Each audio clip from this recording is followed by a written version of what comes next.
Сәлем бердім, құрметті көрермен қауымға. Жаңа жылды аман есен күтіп алып, жаңа өмір, жаңа бастау, жаңа қуаныштар, жаңа жоспарлар, мақсат мүдделер, армандар орындала берсін деп, бүгінгі сұхбатымызда жынның қызметі туралы сіздерге біраз мағлұмат айтамын. Сонымен маған жазып жатқан хаттар, хат иелері бәрін оқып отырмын, көріп отырмын. Кім блогта тұрған болса, мен оны оқи алмаймын әрине. Кім жазып жатыр, бәріне Алладан рақым, басына бағы қонсын, астына тағы берілсін, денсаулығы мықты болып, жүзі жадырап, абыройлы болсын дей отыра бүгінгі сұхбатымызды бастаймыз. Барлықтарыңызға рахмет, Алла разы болсын. Сіздер мені қуантқан жандар, сіздерді Құдай қуанта берсін, аруақтар қолдай берсін.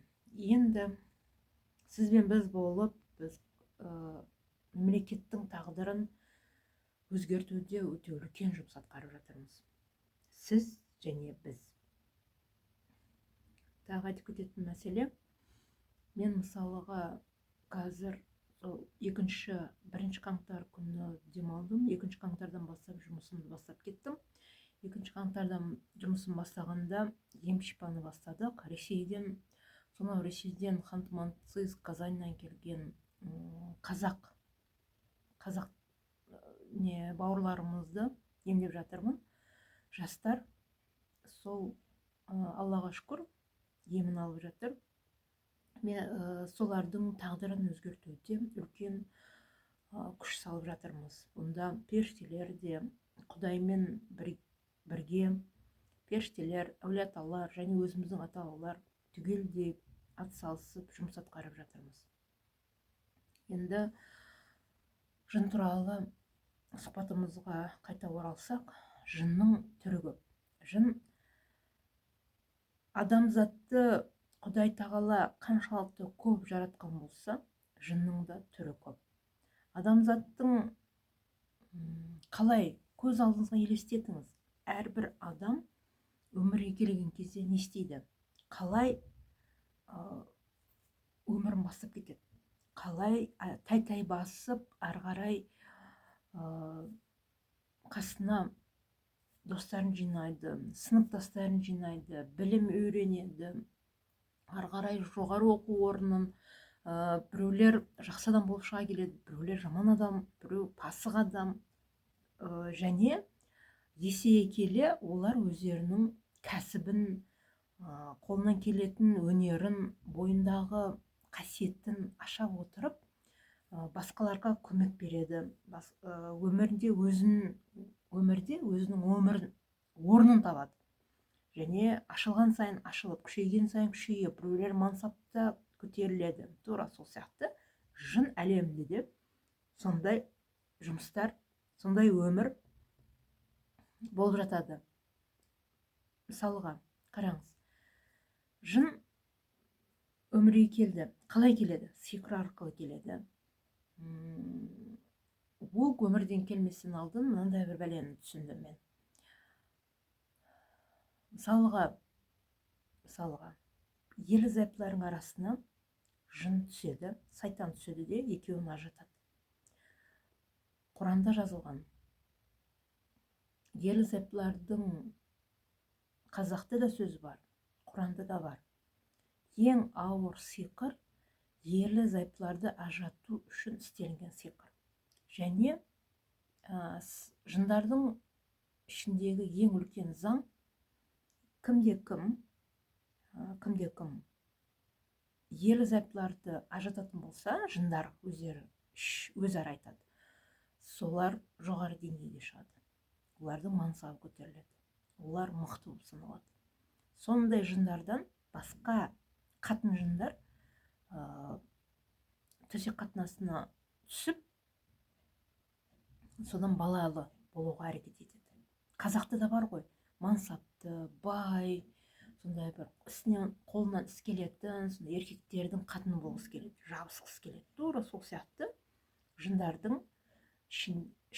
жындарында әрекеті сондай. сондай бір биік дәрежеге жеткен жындарға жабысып қатын жындар сол бала туады.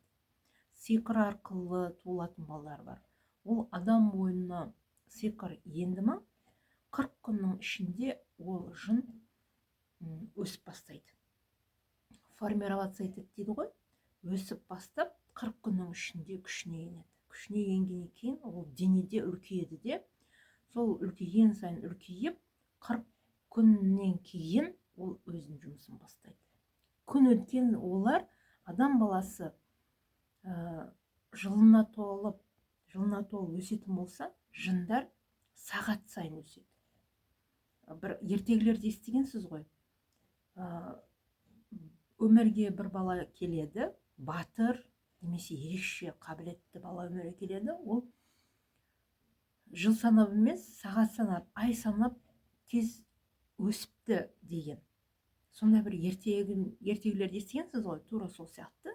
Мынау жынның балалары тез өсіп, қалай туылады? Тез өседі де, 40 күннің ішінде бір жасқа толады да, бір жастан бірден, ал неде?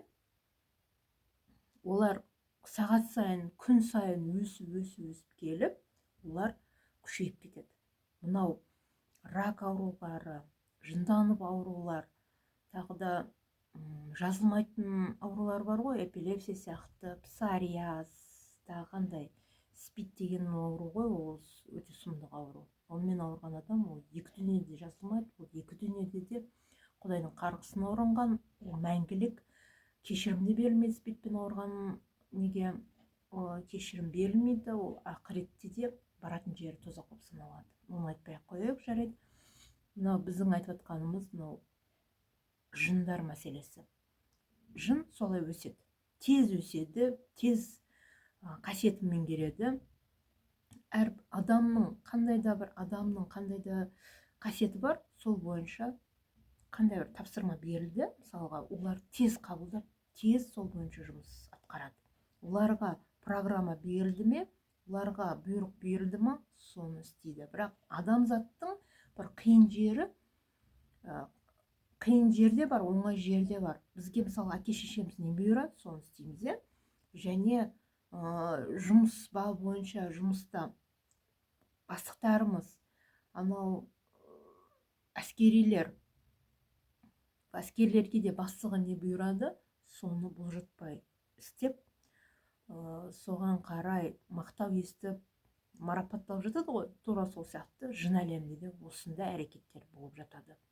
Енді қараңыз, солай өсіп, олар күшейген сайын күшейіп, жан-жағына әскер жинап, жаңағы адамның ішіне кіріп алады, арқасына жабысып алады, басына отырып алады.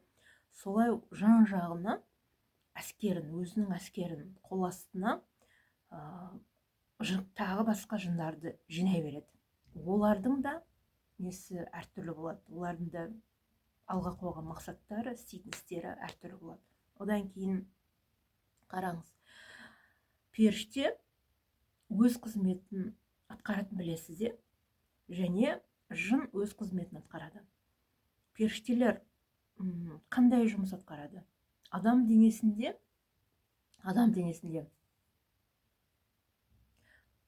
мүшелер бар. Ми бар, жүрек бар, өкпе бар, асқазан бар, жатыр бар, қуық бар, сосын ет бар, сүйектер бар, және омыртқа сүйектер бар. Омыртқа сүйектерінің әрбір бөлініп, арасы ашық білесіздер. Солардың әрқайсысына жын кіріп алады екен. Ең ауыры жын кіргенде жүректің ішіне кіріп алады. Жүректің ішіне кіріп алған жындар, олар бір сөз бар, білесіздер, жүрек қалауымен істедім деген сөз бар. Жүрекке еніп алған жындардың да өз әрекеттері бар. Жүрек қалауымен істейтіндер, олар сиқыршылар.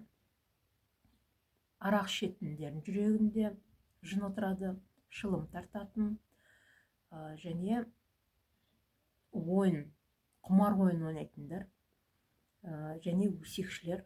Олардың барлығы жүрегіне қалайды, жүрегінің ішінде жын кіріп алады. Ол қалай кіріп алады? Мысалыға енді белгілі мынау арақ ішкен, шылым тартқан, құмар ойындар, олар белгілі. Наркотик шеккендер, олар әр затты аузына салып, қолдана отырып, шеге отырып, ол қан арқылы жүрекке кіріп жаулап алады жүректе. Ал сиқыршының жүрегіне қалай кіріп алады? Бұл да үлкен мәселе. Бұны да шешімін шешу керекпіз. Бірақ қашан? Енді үш пәлекеттің өзінің солай шеу арқылы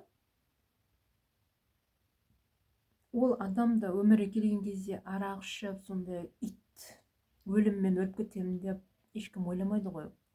Арақ ішкен кезде әркімде әртүрлі мәселемен ішеді. Біреулер қара дуаз селенгеннен, біреулер ата-бабадан келе жатқан қарғыстың кесірінен, әкесі арақ ішіп, сол арақтың кесірінен өліп кеткен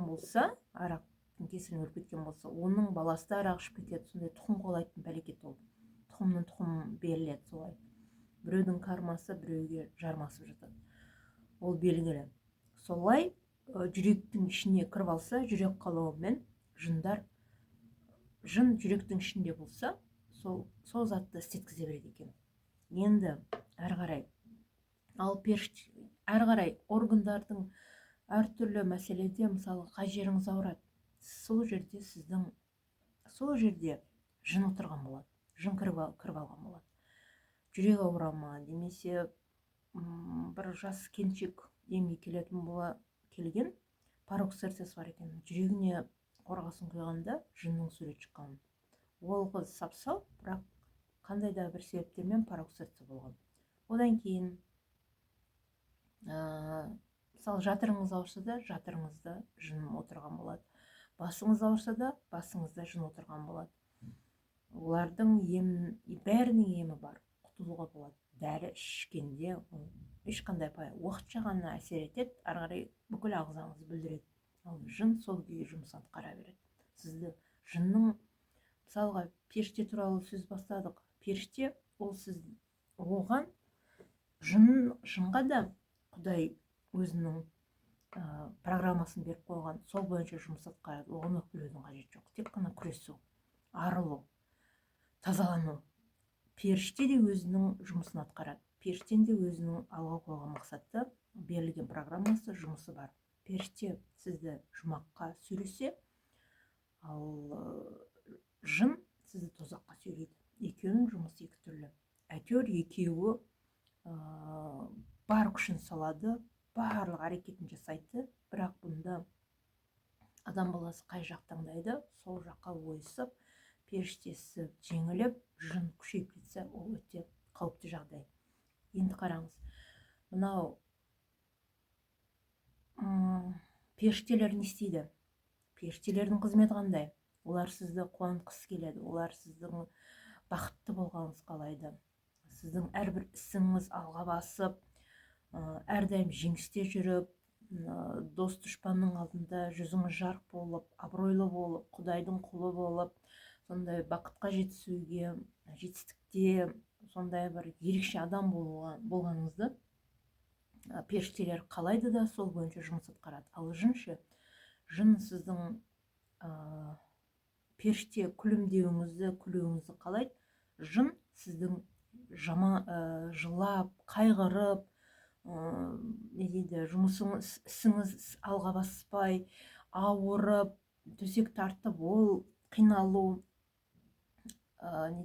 сондай бір өте жаман халде болғаныңыз, арам суларды ішу, жаман достармен достасу, өміріңіз бір өте қиын болғанын, және ақыр аяғында өзіңізді асу, аяқ қолыңыз істемей қалу, сондай азап, білесіз ғой, енді өте азап халде болып, және ең соңында тозаққа түсіп, тозақта қайғырып жүргеніңізді соны қамтамасыз етеді. Оған сол программа берілген, сол бойынша жұмыс атқарып жатыр. Оған ренжудің, неғылудың қажеті жоқ. Бұл жерде адамзаттың жұмысы қандай? Адамзат өзінің өмірін таңдап алу керек. Және жынға болыспай, жынның әрекетін істеместен, жынның айтқан істемей, соның қалауымен өмір сүрместен күресе білу керек. Күресе біліп, жақсылыққа жету жолында барлық күш-жігерін соған салу керек. Сонда ғана періштелер күшейіп, жыннан құтылып, жынды жеңіп, жын деген пәлекет ол жойылу мүмкін, өлу мүмкін, өз ісін тоқтату мүмкін, сіздің өміріңізден кетуі мүмкін, егер періштені жеңіп алсаңыз. Мына әрбір органды періште, қалай жын әрбір орган адам мүшесінің ішіне кіріп алған болса, жын да солай адам мүшесіне. Жын қалай адамның дене мүшелеріне кіріп жұмыс атқарып жатқан болса, ауыртып болса, жұмысын тоқтатуда әрекет етіп жатқан болса, тура сол сияқты періште де кіре алады. Жүрекке періште кіріп алса, ағарса, нұрланса, ол адам Құдайға құлшылық жасайды, өте мейірімді болады, махаббатын жан-жағына таратып жүретін болады, өзгелерге қуаныш сыйлайтын болады, өзінің де, басқалардың да, қоршаған ортаның да жақсы болуына, қолынан шыққан істердің барлығы басқаларға қуаныш сыйлайтын, жол ашылатын, түсініңіздер ғой, сондай бір керемет жұмыстарды атқаратын адам болып жетседі. Ал жатырға алсақ, әйел заттарының жатырына жын отырады. Жын сайтан отырып алады, және қоғамға керек емес баланы өмірге келуіне қамтамасыз етеді. Соны білесіздер ме? Сол үшін әйел заттарына айтатыным, қоғамға керек және өзіңе керек, халқын ойлайтын, отбасын ойлайтын, сүйген жарына адал, әке шешесіне мейірбан, қамқор болатын, болашағы керемет, сондай бір ұл қыздар өмірге келсін десеңіз, басыңызға жаулықты, бұтыңызға етек киіп, сондай бір ибалы, нәзік, жанды ана болып жетісуіңіз керексіз. Сонда юбкамен жүрген қыз-келіншектердің жатырында әлбетте періште болады. Және адамзатқа, Құдайға да керек, адамзатқа да керек бала өмірге келеді. Періштенің жасап шығарған перзенттері өмірге келеді. Егер шалбарланып жүріп, мынау жүрегің, кейбір қыздар бар, келіншектер бар, сигарет шегеді, арақ ішеді, пиво ішеді. Олардың жүрегінде жын отырады, маткасында жын отырады. Олардың балалары аурушаң, өте жаман, мінезі жаман, мүмкін қоғамға керек емес, және мүгедек балалар өмірге келуі мүмкін. Тағы да қиналыспен, сондай бір ауытқулармен туылатын балалар, ол келіншектің өзінен де емес қателік, келіншектің жатырына істелінген сиқырдың кесірінен, сондай сиқыр жасалған кезде, жатырға сиқыр жасалса келіншектерге, ол келіншектердің жатырындағы бала, ол да жынның балалары болып саналады екен. Себебі жатырға сиқырдың кесірінен жындар кіріп алады. Сондай да бір ауыр мәселе бар. Сол үшін тазаланыңыздар, емделіңіздер, жатырыңызды тазалаңыздар. Және әлбетте етекті болыңыз, басыңызға жаулық, етек жеңді ұзартыңыздар. Сосын періштенің қызметі, жынның қызметін айттық. Сол жүрекке періште кіріп алса, Құдайдың құлы боласыз, адамзатқа керек адам боласыз. Жатырға періште кіріп алса, өмірге, өзіңізге және қоғамға, халыққа, мемлекетке керекті адамды өмірге алып келесіз. Сосын қай жерде басыңызға періште, миыңыздың ішінде періште болса, сіз сондай бір ілім-білімнің ғұлама болып, ғалым болып, қаншама научный жұмыстарды тудырасыз, керемет адам болып шығасыз. Одан кейін жүрек қалауын айттық. жүрегіңізде қандай періште отыр ма, жоқ жын отыр ма, ол да тазалану керек. Қысқасы түрлерін айттық. Так, адамдар өз қызметі орган.